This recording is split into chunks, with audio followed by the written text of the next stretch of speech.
कोई गरीब ठाकुर आए हैं। हाँ जी, गरीब ठाकुर बताएँ, क्या कहना चाहते हैं? सर, मैं बोलना चाहता था ओबीसी को जो रिज़र्वेशन की बात है आपका टॉपिक जो, तो मेरा कहना था हाँ, कि ओबीसी को आप रिज़र्वेशन की बात जैसे कर रहे हैं, तो ठीक है, दे देते हैं उनको रिज़र्वेशन। बट जैसे सारे जो जगहों पे होता है, जैसे आईएएस का हुआ या फिर और जो भी पोज़ीशंस है, तो वहाँ रिप्रेजेंटेशन देखा जाता है। तो मेरा क्वेश्चन ये है कि बहुत सारे ओबीसी की जातियाँ हैं, जिनका रिप्रेजेंटेशन पॉलिटिकली ऑलरेडी ज़्यादा है, अपने पॉपुलेशन से ज़्यादा है। आप सबको कलेक्ट करके क्यों दिखा रहे हैं उस चीज़ को?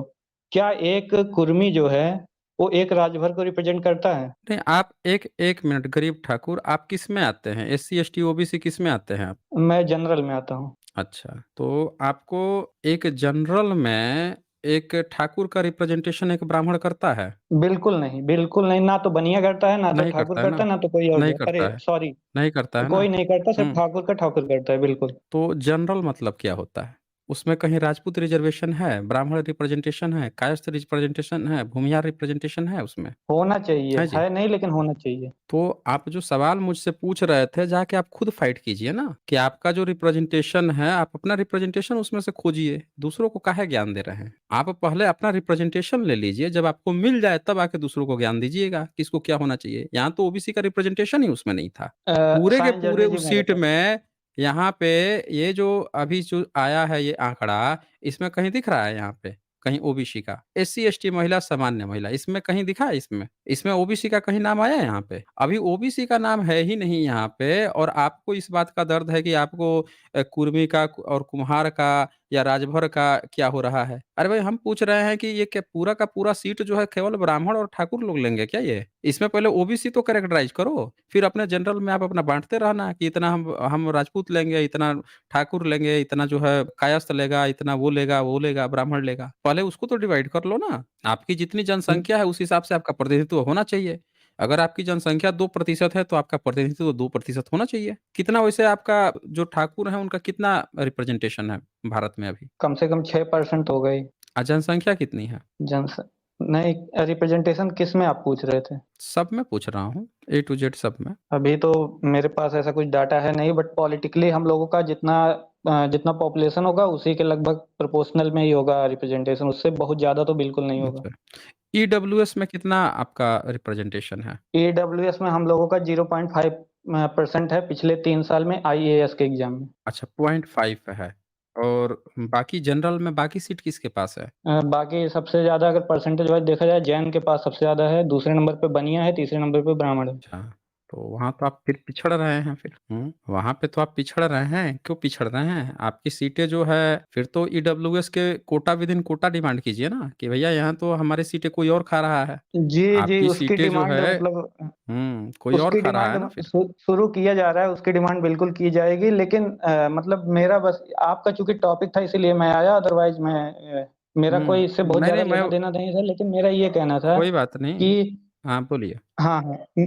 मेरा ये कहना था कि जैसे आप न्याय की बात करते हैं, तो न्याय तो तभी हुँ, होगा ना जब आप ओबीसी में भी हुँ। बताएँगे कि भाई जैसे एक मैं आपको एग्ज़ाम्पल दे देता हूँ, जैसे आप अच्छा बिहार ले अच्छा लो। एक बात बताइए आप बिहारी हैं, नहीं, मैं उत्तर प्रदेश से हूँ। आपका क्या कहा जाता है आपको? हैं? सर, मैं पूरा पॉइंट हाँ। बोल देता हूँ, फिर शायद मतलब आप कॉन्टेक्स्ट समझ जाएँगे मैं क्या बोल रहा था। कोई बात नहीं, मुद्दे पर बात कर लेते हैं ना पहले, आपका क्या मुद्दा है? हाँ, हाँ, बोलिए। तो मेरा ये कहना था देखो आप बिहार का आप एक एग्ज़ाम्पल ले लो, तो पिछली जो विधानसभा का जो चुनाव हुआ था, उसमें हुँ, करीब मेरे ख़्याल से 25% यादव वो विधायक बने थे और हुँ, इस बार अभी करंट में 22% विधायक यादव हैं और जबकि उनकी हुँ, पॉपुलेशन चलो मैं उनको बेनिफिट ऑफ डाउट दे देता हूँ, बहुत होंगे 15%, इससे तो ज़्यादा हो ही नहीं सकते मतलब चाहे जो जनगणना करा लो। तो आप ये हुँ, बताओ अगर कोई पॉपुलेशन 15% होके 25% ऑलरेडी पॉलिटिकली बैठी है, इसका हुँ, मतलब वो 10% ऑलरेडी किसी का और लेके बैठी ही होगी, ज़ाहिर-सी बात है।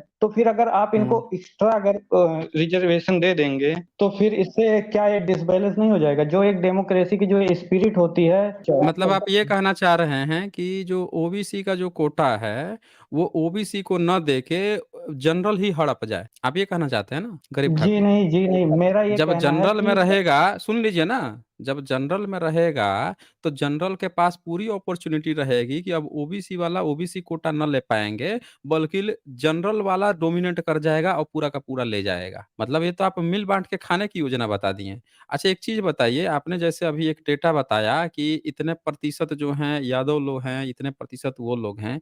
एक बात बताइए मुझे कि ये भारत की टॉप इंस्टीट्यूट है आईआईटीज़ का और यहाँ पे आज़ादी के 77 साल हो गए। आज़ादी के 77 साल बाद तो हर 5 साल बाद तो चुनाव होता है, तो विधायक और सांसद बदलते रहते हैं, जातियाँ इधर-उधर बदलते रहती हैं। लेकिन ये जो है आज़ादी के 77 साल बाद हो गए हैं, 65 साल बाद ये रिटायरमेंट लेते हैं और तब तक ये आप देखें 98% of faculty of top 5 IITs are upper caste. तो यहाँ पे रिजर्वेशन होते हुए भी ये तो 98% सीट तो ये खा गए हैं। अब कहाँ 22% के चक्कर में लगे थे।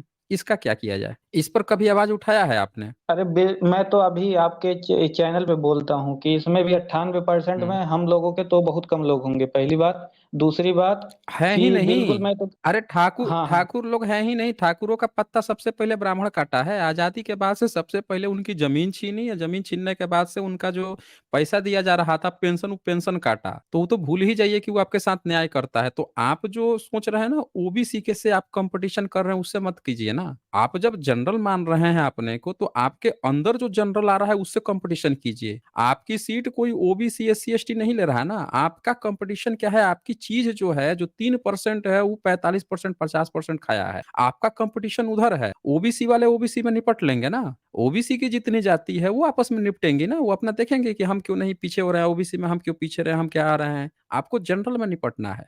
आप इनसे फाइट कीजिए ना इनसे। जाके पता लगा लीजिए कितने ठाकुर लोग जो हैं आईआईटीज़ में प्रोफेसर बने हैं। जाके पता लगा लीजिए, लिस्ट निकाल लीजिए। आपको नगण्य मिलेंगे। कितने डायरेक्टर हैं जाके देख लीजिए।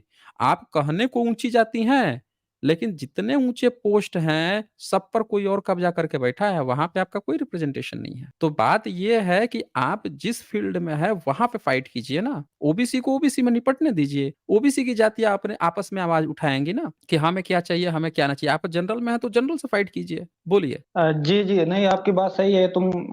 मतलब मैं क्यों उठा रहा हूँ ओबीसी की बात, आपकी बात बिल्कुल सही है। लेकिन दूसरी तरफ ये भी बात है कि आप खुद ही जैसे न्याय की बात करते हैं, तो जो मैंने एग्ज़ाम्पल नहीं, हम आपको दिया। करेंगे ना।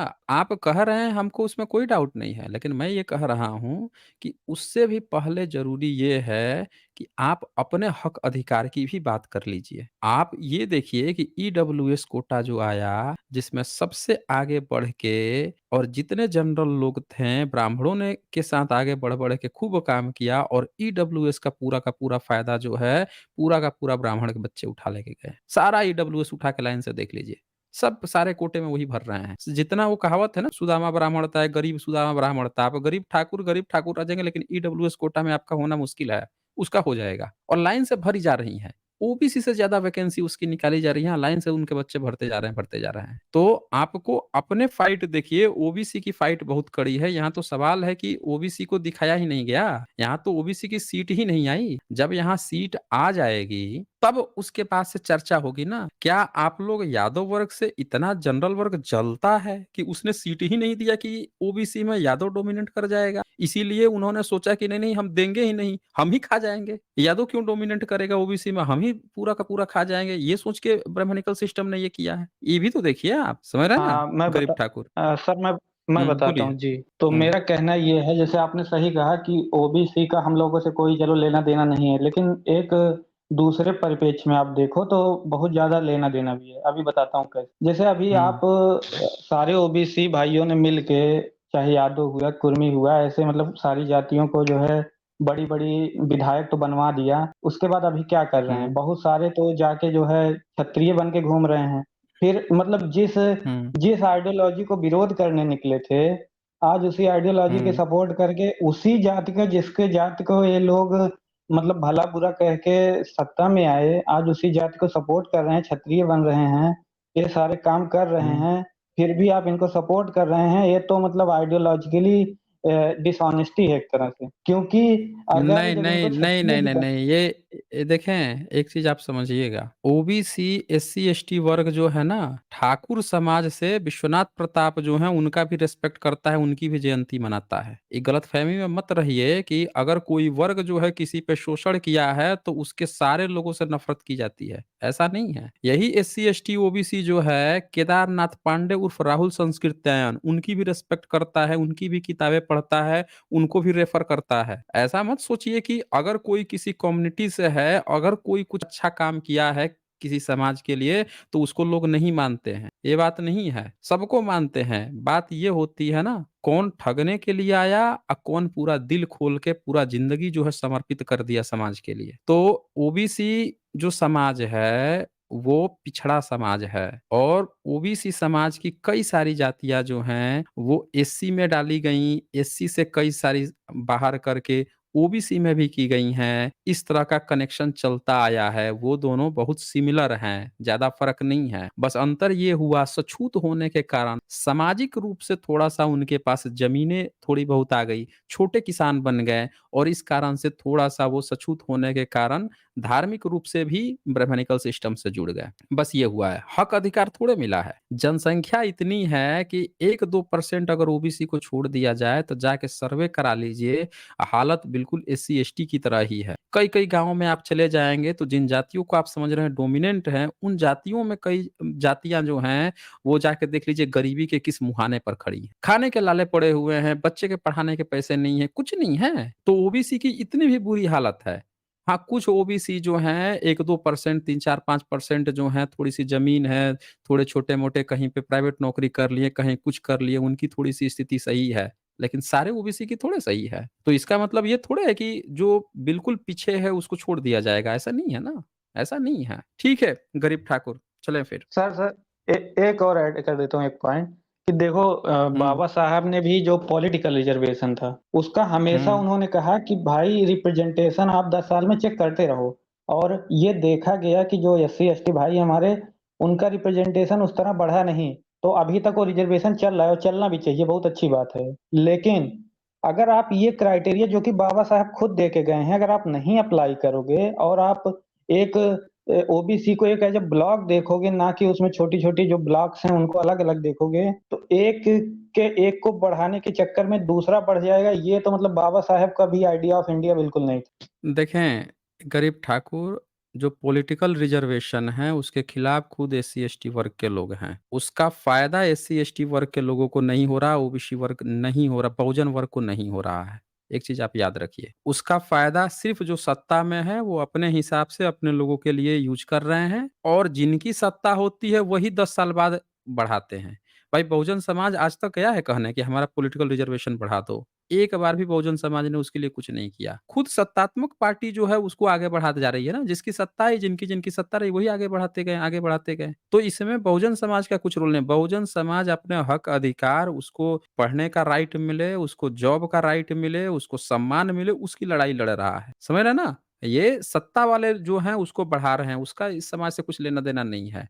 और पॉलिटिकल रिजर्वेशन हो या ना हो उससे अब कोई फ़र्क नहीं पड़ रहा है। बाबा साहब तो इसके फ़ेवर में भी नहीं थे। बाबा साहब तो सीधे-सीधे सेपरेट इलेक्ट्रोड की माँग किए हुए थे कि हमको अलग से दो ना सेपरेट इलेक्ट्रोड। जब सारे लोगों को मिल गया था, हर धर्म और अल्पसंख्यक को मिल गया था, बस बहुजन समाज को नहीं मिला था। उसके वो पक्ष में थे। तो इसीलिए ये कोई बहुत बड़ा मुद्दा नहीं है, ये सत्ता का मुद्दा है। सत्ता क्यों उसको 10 साल बाद रिवाइज़ कर रही है, क्या कर रही है, वो जाने।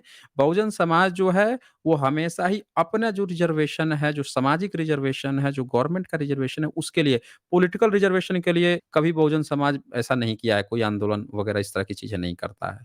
ठीक है, गरीब ठाकुर, चलें फिर। ये सचिन विद्यागज जो हैं वो लिखते हैं really appreciate all of your hard work keep it up एसचे सर थैंक्स। रामकिशोर जी यहाँ लिखते हैं आरक्षण मेहरबानी नहीं किसी की हमारा हिस्सा है। बिल्कुल सही बात है।